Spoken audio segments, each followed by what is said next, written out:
If a pain management clinic plans to open in La Follette, it will soon face tougher standards.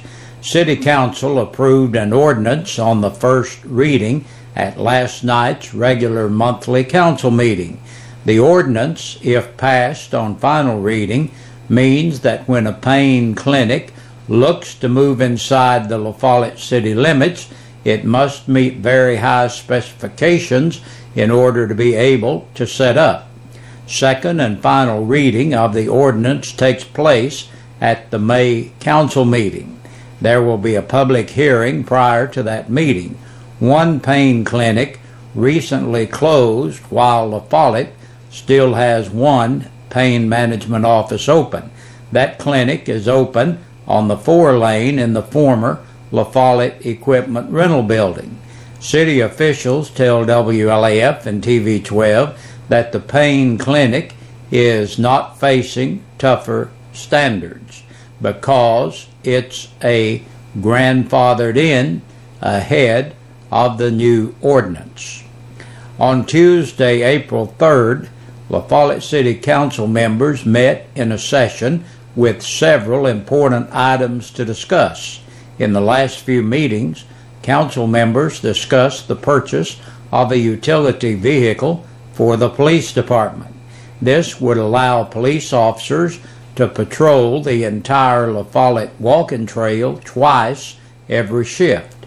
Police Chief Jeffries, in the last workshop, informed the council that it took 58 minutes to walk the trail and that they just didn't have the manpower to do that twice a shift. One of the council members pointed out that there isn't much trouble out on the walking trail and that it seems to be unnecessary to purchase a vehicle for the sole purpose of patrolling that one route. The placing of cameras along part of the trail was suggested instead. Most of the council seemed to be in favor of the purchase of the vehicle at the time, so bids were taken for it. Tommy's Motorsports offered a bid of $13,653.99 for a vehicle that would fit the needs of the police department. In session, a motion was made to accept this bid and to purchase the vehicle. The motion died for lack of a second. Cameras were not mentioned. The work on the East La Follette ball field will begin soon. In the last meeting, it was determined that the current East La Follette ball field will become a sports complex. A bid for fencing and labor came in at $6,500. This will include the removal of the old fencing and installation of a new one. Council members approved this bid. A misunderstanding has put the furnishings and fixtures for the new library a bit over budget. There was a fee that council members supposed was included in the quote of $60,000 for furnishings, but was in fact in addition to the allotted amount. Also, the furnishings themselves cost a bit more than expected. With help from the Friends of the Library, the fee will be taken care of and the city will help cover the other extra cost. April has been declared Spring Fix-Up Month. Bins will be available for citizens to use in getting rid of large appliances like things of that nature, and if you need a special pickup, you can contact the city for help with that. The meeting was adjourned in session and will reconvene on April 17th at 6 o'clock. Our Thursday brings another chance for more rocky weather. Campbell County dodged the strong storms Monday, but not yesterday when hail and heavy rainfall pounded down, prompting severe thunderstorm warnings as well as flash flood warnings. As much as 4 to 5 inches of rain fell in less than 2 hours. For the rest of today, the threat of strong to severe storms remains. The main dangers from this evening and tomorrow's strong to severe storms or hail, damaging wind, gust, and heavy rainfall. Big Josh has more coming up in our full weather forecast in just a moment. And the deadline is less than 24 hours away now.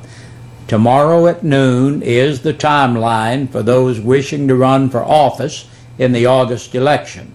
As of our time this afternoon, it appears every incumbent has an opponent with the exception of one race. Those who are running to finish the 2-year unexpired term of the retired Melvin Boshears for 3rd District Commissioner are Virgil Kidwell, Wendell Bailey, and Scott Stanfield. Stanfield fills the seat until the election. Scott Evans is challenging Dennis Potter for road superintendent, while Tony Kitts goes up against property assessor Brandon Parton. In the race for school board, here's how the race shapes up as of this afternoon. In the 1st District, Danny Wilson is challenging David Lynch, while incumbent Homer Rutherford has Butch Kohlmeyer running against him in the 2nd District. 3rd District School Board member Johnny Burge has opposition from Gary Seal, and in the 5th District, Elsie Crawford and Terry West are challenging Sarge Hawkins. Mike Orrick is chairman of the school board and is the 4th District incumbent, but Orrick has no one running against him as of this afternoon. In the race for the 36th District State Representative, Dennis Powers will be challenged by Democrat Keith Clotfelter and Independent Virgil Kidwell in the November general election. That is unless someone else enters the race. Clotfelter, West, and Seal are the only candidates who are yet to return their petitions. Clotfelter only picked his up on Monday. We'll have the official list of candidates for you tomorrow afternoon right here.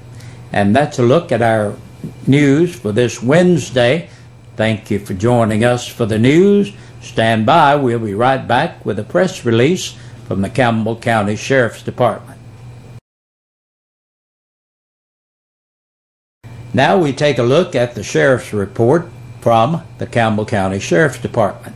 13 people have been booked into the jail in the past 24 hours. Sean Keith Bolton, 23, of North Massachusetts Avenue, La Follette, was picked up and held for another agency. 20-year-old Matthew Brent Burns of Jackson Road in Caravel for theft of property between $10,000 and $59,999. Eddie Donald Collins, 29, of New Tazewell, was picked up and held for another agency. 21-year-old Courtney M. Fontana of Shady Pine Lane in Newcomb for violation of probation. Adam Anthony Hurst, 18, for vandalism over $1,000. 52-year-old Ricky L. King of Hatmaker Lane in Duff for public intoxication. Donovan Chase Manning, 19, of Bybee Lane in Caravel on a capious bench warrant. 49-year-old Jackie Lynn McIntosh of Cedar Creek Road, La Follette, here in Jacksboro, for DUI.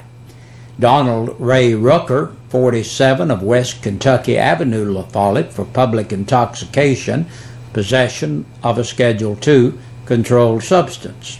18-year-old James Tyler Tomlin of Steiner Lane, La Follette, 2 counts of a capious bench warrant. John Charles Walden, age 40, of Oxford Lane, La Follette, for domestic violence by assault.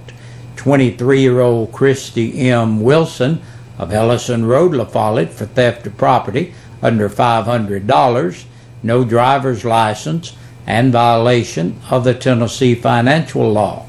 And Ernie Lee Wilson, age 45, of Shawnee Drive, La Follette, for driving while revoked or suspended, 3rd offense, violation of the Tennessee financial law, and violation of a traffic control device. And that's a look at our news for this Wednesday. Thank you for joining us for the midweek edition. We'll be back tomorrow about the same time right here.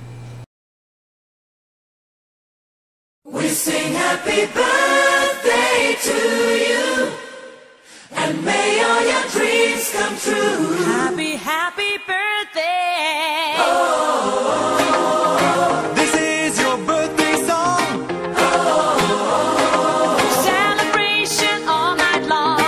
Oh, may all you... Good Wednesday, everybody. Welcome into your midweek edition of Birthdays and Anniversaries. Hope you're having a good evening this evening. Birthdays and Anniversaries are brought to you by Eastside Pizza and Deli and WLAF. If you don't know where Eastside is, it's over in the Food Lion Shopping Center down in downtown La Follette. Celebrating a birthday today, we got a couple here. Hannah Brassfield turned 6 today, and Brooklyn Perkins turned 9 today. Happy birthday to both of you. And Gurney and Kathleen Chudwell celebrated 53 years today, so congratulations to you. Anna, Brooklyn, and the Chudwells are now qualified for our upcoming drawing for those 2 free dinners from Eastside Pizza and Deli. We'll be having that drawing here in a couple days, early Friday morning. And if your birthday or anniversary are coming up, you can qualify for those by calling us here at the station, and just getting in your information here qualifies you for a chance of winning those 2 free dinners from Eastside Pizza and Deli. And that does it for our birthdays and anniversaries for this Wednesday. We'll see you back here tomorrow. Hope you all have a good night. Stay tuned. Your news continues.